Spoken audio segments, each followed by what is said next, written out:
Welcome to today's video lesson. Today we are studying about commas.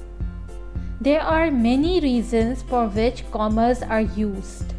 We will study about the listing function of commas here. We will learn how to use commas in a list. Commas are punctuation marks that are used within our sentences. They are used when we want to pause for a short breath before continuing.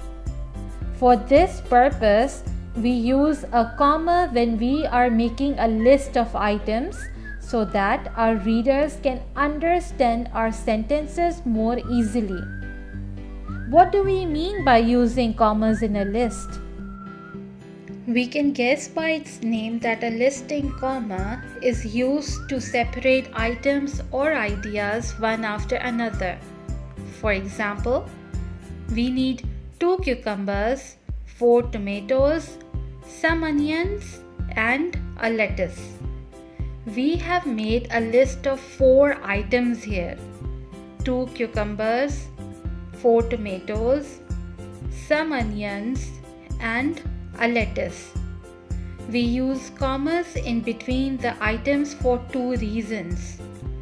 Firstly, we want to separate the items so that our reader can identify them easily. Secondly, by using a comma, we want our reader to know that our list of items is continuing, which means that we have more things to add to the list. We don't use a comma in between the last 2 items because our list is about to end. We use the words and or here. Sometimes our list can include phrases or even complete sentences. For example, Ben spent his time relaxing on the beach, swimming in the sea, and drinking coffee in the seaside cafes. This is a list of 3 things that Ben did. He relaxed on the beach, swam in the sea, and had coffee in the cafes. We will use a comma after each phrase. There will be no comma in between the last 2 items. You can also use the listing comma sometimes to separate adjectives before a noun. She has long, dark, shiny hair. In this sentence, we have used a list of 3 adjectives to describe the noun.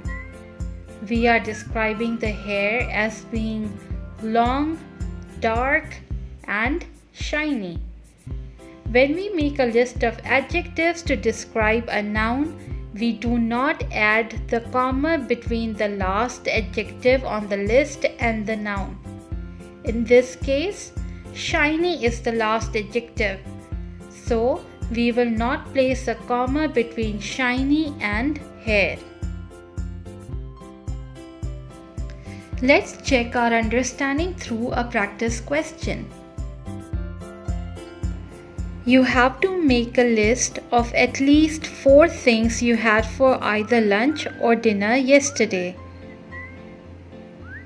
For example, let me share with you what I had for my lunch yesterday. I had half a plate of rice with some gravy, 2 spoons of yogurt, a glass of apple juice, and a handful of almonds. You can see that I have listed 4 items here. Once you are done with your own list of things you had yesterday, you can share it with your teacher. That's it for today. Take care and happy learning.